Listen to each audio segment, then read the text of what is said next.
സർക്കാർ സൗജന്യ യാത്ര കൊടുക്കുന്നത് തെറ്റാണോ? അല്ല മുഖ്യമന്ത്രി, തെറ്റല്ല. എങ്ങനെയാണ് തെറ്റാവുന്നത്? സൗജന്യ യാത്ര എല്ലാ സ്ത്രീകൾക്കും നിങ്ങൾ കൊടുക്കുന്നത് നല്ല കാര്യം തന്നെ.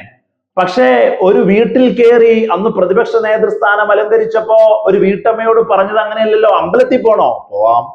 ടൂറ് പോണോ? പോകാം. ഇങ്ങനെ എത്ര കാര്യങ്ങളാണ് നിങ്ങൾ അന്ന് ഷോക്കേസ് ചെയ്തത് ഇന്ദിരാ ഗ്യാരണ്ടിയിലെ സൗജന്യ യാത്രയുമായി ബന്ധപ്പെട്ട്. എന്നിട്ട് നിങ്ങൾ ഇപ്പോൾ ഓർഡിനറി എന്ന് പറയുന്ന ഒരൊറ്റ കാറ്റഗറിയിലേക്ക് അതിനെ മാറ്റി നിർത്തിയാൽ അത് കൈയും കെട്ടി സ്വീകരിച്ച് ഞങ്ങൾ അങ്ങ് നിർത്തുമെന്നോ? എന്നിട്ട് എന്താ അതിന് ചുവടെ ചേർത്ത് പറയുന്നത്?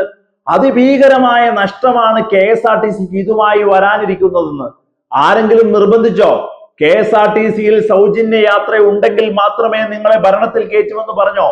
ഇല്ലെങ്കിൽ സൗജന്യ യാത്രയ്ക്ക് വേണ്ടി മുട്ടി നിൽക്കുന്ന സ്ത്രീകൾ വന്ന് നിങ്ങളോട് പറഞ്ഞോ ഇങ്ങനെ കൃത്യമായി സൗജന്യ യാത്ര ഞങ്ങൾക്ക് നൽകണമെന്ന്? നിങ്ങൾ ഈ നാടിനെ കബളിപ്പിക്കാൻ ഒരു ഗ്യാരണ്ടിയായി 5 ഗ്യാരണ്ടി പ്രഖ്യാപിച്ചപ്പോ നിങ്ങൾ തന്നെ ഭരിക്കുന്ന സ്ഥലങ്ങളിൽ RTC വലിയ കടക്കണിയിലേക്ക് പോയപ്പോ ഗവൺമെന്റിന് ഭീമമായ തുക RTC കൊടുക്കാനുള്ളപ്പോ അതൊക്കെ നിങ്ങളുടെ മുന്നിൽ മുഖവിലയ്ക്ക് എടുക്കേണ്ടിയിരിക്കുന്ന സമയത്തും ഈ നാടിനെ പറ്റിക്കാൻ നിങ്ങൾ സൗജന്യ യാത്ര പ്രഖ്യാപിച്ചു.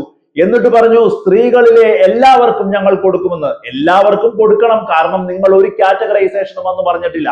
ഇന്ന് താങ്കൾ പറയുന്നത് എന്താ?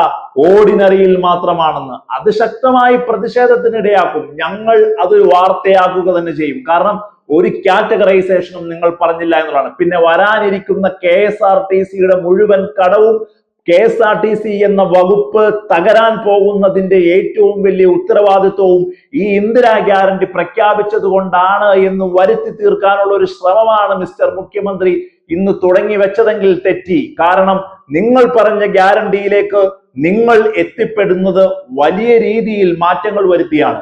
എന്നിട്ട് തന്നെ അതും KSRTCയുടെ മുന്നോട്ട് പോക്കിന് വലിയ പ്രശ്നമാണെന്ന് വരുത്തി തീർക്കുമ്പോ അത് വിശ്വസിക്കാൻ കേരളത്തിലെ ജനങ്ങൾ രാഷ്ട്രീയ പാപ്പരത്വമുള്ളവരല്ല. KSRTC ഏറ്റെടുത്ത ആദ്യം മാധ്യമങ്ങളെ കണ്ടപ്പോ KSRTC സിക്കിലാണെന്ന് പറഞ്ഞ CP ജോൺ എന്ന ഗതാഗത മന്ത്രി മുതൽ ഇന്ന് സമ്മേളനം നടത്തി മുഖ്യമന്ത്രി വരാനിരിക്കുന്നത് വലിയ നഷ്ടമാണ് എന്ന് പറഞ്ഞതൊന്നും കൈ കഴുകാൻ അനുവദിക്കുകയില്ല രാഷ്ട്രീയ കേരളം എന്നുള്ളതിലൊരു സംശയവും വേണ്ട.